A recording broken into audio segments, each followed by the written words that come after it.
Ay, pwedeng estudyante. Ay, hindi po pwedeng mga estudyante mag-loan account today. Giving you a 5-star since I did not receive any harassment so far. Hi! Talaga naman, ibang Ola na naman. May bagong Ola na naman tayong nakita. Nagpakita siya sa aking Facebook feed. Nagulat ako kasi parang familiar na itong Ola na ito, pero bago siya sa App Store. Yes, talaga naman. Bago tayo magpatuloy mga Mima, don't forget to subscribe sa ating channel na Team Marcos, and of course ating mga ibang social media accounts, TikTok at Facebook. Doon lang kayo sa legit na aking page na merong blue check or badge para hindi kayo miscam. At saka wag niyong paniniwalaan yung mga naglipa ng mga nag-o-offer ng mga loan sa mga social media na nag-o-offer ng advance fee, di ba? Scam yung mga yon. O talaga naman. Sa mga bago sa ating channel, welcome sa ating channel Team Marcos. Dito ay nagre-review ako ng financial products and services such as savings, loans, credit card at mga Ola. O, diba? Tamang impormasyon lang ating hinahatid dito, and nagbibigay tayo ng awareness bago nyo applyin yung mga online lending app na mga naglipana sa App Store and Play Store. So, simulan na natin si Mada Credit. So, as you can see, sabi niya dito, Mada Credit Prestamo. Ano yung Espanyol? Prestamo Rapido. We believe in second chances, sabi niya. High approval rate, adjusting the limit to your needs. Yeah. Up to 50,000 pesos? Talaga, ang pwede nang majutang? Tapos may terms siya. Ay! Bago ito, 120 days ang minimum. Up to 400 days. 400 days? Talaga naman. Tapos ang baba ng interest, daily interest niya is 0.09% interest daily, ha? Woo! Hay, talaga lang. Okay, i-check natin si Mada. Nandito sa App Store. Mada Credit, Peso Cash and Fast Loan. Online lending and fast loan quick. Ay, in fairness, may 4.6 star or rating sa App Store. Talaga lang. Check natin. Sabi niya, fast approval, get funds in minutes, 50,000 Kinembolar pesos. Tapos, you need to know about instant loan. Sabi niya, wala daw credit check. Talaga lang? Wow.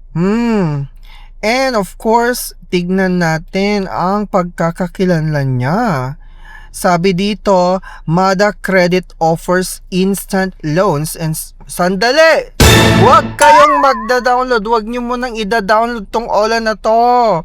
Kasi nga, kailangan yung tapusin ang video na ite para magkaroon kayo ng awareness kung legit ba to or fly by night or nanghihikayat na mag-download. Wag muna kayong magda-download at wag nyo munang da-download to. Syempre, alamin natin ang kanyang pagkakakilanlan muna. Sabi niya dito, apply, track, and manage your finances with ease and security. Ito yung requirements niya. Citizen ka dapat who has reached the age of 18 years.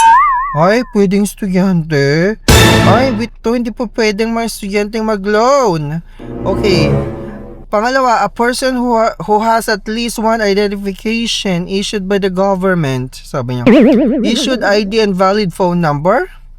Okay? Yun daw. Tapos ang credit loan amount is from 500 to 50,000. Check natin dito. Ano ba ang kanyang sinasabi? Sino ba itong si Mada Credit na to? Under daw siya ni Surekeep Sapi de CV. Ay! Espanyol! Uy, taga Mexico. Taga Mexico. Pero itignan natin yung kanyang reviews. Wow, may nagsabi dito fully paid my account today. Giving you a 5-star since I did not receive any harassment so far. Hi, my due date is October 13 and I am expecting to be harassed by tomorrow. Ina-expect pa niyang maharas siya. Of credit peso and peso quick. Okay.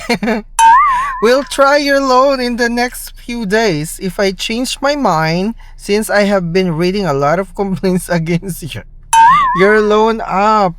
In-expect mo talaga na maharas ka pa ha.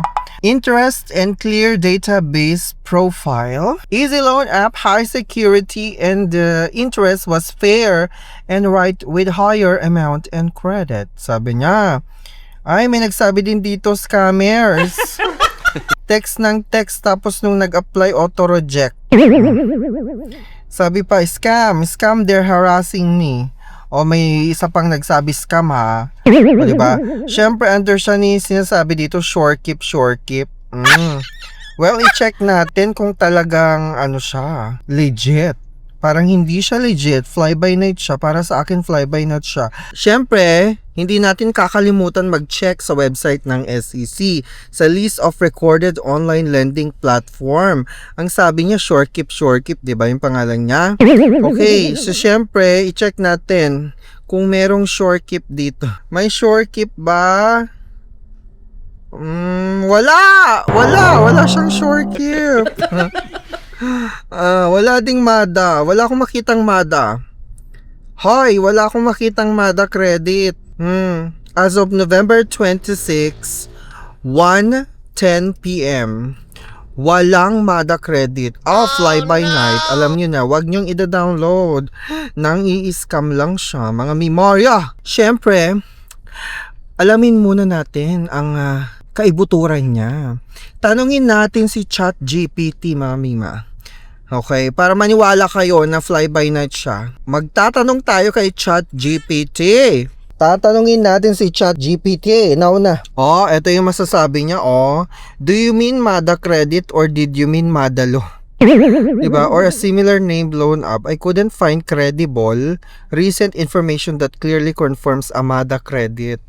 So wala siya. So ang nadedetect ni ChatGPT is MADA loan. Ibang OLA yun eh. But I did find multiple sources about MADA loan. Okay? If you meant MADA loan, here's... Hindi. MADA credit. MADA credit. Okay. MADA credit ang hinahanap ko dahil. Hindi MADA loan. Okay, tanungin ulit natin, MADA credit. Kung meron siyang, good question. I tried to look up reliable information on MADA credit and here's what I found. Okay, and what I can't confirm. Okay, sabi niya, what we know about MADA credit. There is an app in iOS or App Store called MADA Credit Peso Cash and Fast Loan. Ito yon, di ba? In its description, Mata credit. Iba pa yung sinasabi, wait lang. Mata credit. Mata credit claims to offer instant loans and smart money tools with a possible credit line from 500 to 50,000. O tama nga yung nakita niya sa App Store. Okay. What can't be verified and what are the red flags? So ito na. Ito yung mga red flags.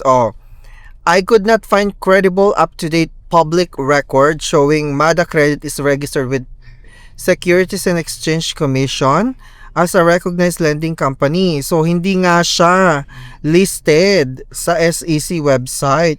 That's typically the basic legal requirement for online loan providers in the Philippines. I did not find trusted media or consumer finance sites confirming that MADA credit meets regulation standard under Philippine law. May pa ganon. Tapos, most serious guides on loan apps and consumer protection do not list MADA credit among verified or safe lenders. There appear to be almost no credible third-party reviews or users report. Nakakaloka. So, hindi siya rehistrado at fly-by-night si Mada Credit. So alam niyo na mga Mima, i-check niyo yung website ng SEC para maniwala kayo at paminsan-minsan gamitin niyo din ng ChatGPT. Libre din yan, te. Okay, so yun yung aking review about Mada Credit. Kung naghahanap kayo ng legit, super legit na mga utangan, na alternative cash loan, may mga links ako dito sa comment section. They are super legit links. Talaga naman, hindi sila nang haras. Pwedeng unemployed kahit hindi ka pa employed, no? Pwede, basta may pumapasok na income sa'yo. Woo! At, syempre, kapag uutang ka sa mga to, understood na nabasa mo ang terms and conditions nila. One valid ID lang ang kailangan ng mga to. So, alternative cash loan sila. Ibig sabihin, pang emergency talaga sila. Hindi mo siya gagawin parang personal loan or daily use kasi nga emergency loans sila. Medyo may kataasan ng interest, oo, tama yon. At syempre kailangan i-check nyo mabuti muna yung terms and conditions niya kasama yung fees and other charges. Pero nasisiguro naman ako na super legit sila kasi SEC registered ang mga ito at saka accredited ng CIC. Kung meron kayong question about dun sa mga pautangan sa amount na i-approve nila, i-check nyo yung website or kontakin nyo mismo yung mga lender na Itetsuwaria. So disclaimer lang, hindi po ako endorser, hindi rin po ako promoter ng mga online loans na ito. Nagre-recommend lang po ako na base sa mga naranasan ko na rin, hindi ba? At saka sa mga nangangailangan ng alternative cash loan na hindi ma-approve sa mga ibang online loans na mga pautangan na legit, meron tayong mga alternative nga, paulit-ulit, para ating hiraman, hindi ba? Hindi naman masamang umutang basta alam natin ang responsibilidad natin na maging responsableng jutangera at saka wala namang makakapigil sa inyo kung gusto niyo utangan, go! Pero kapag hindi nyo kayang bayaran yan at wala kayong inaasahang pambayad dyan, wag na kayong umutang. Yun lang, kasi kayo lang din naman ang magde-decide niyan eh, kung uutang kayo or hindi. Yun lang mga Mima, and I thank you.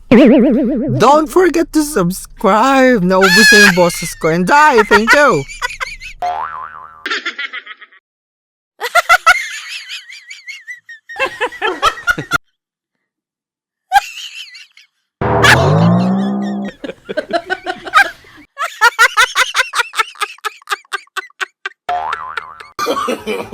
No, no, no, no.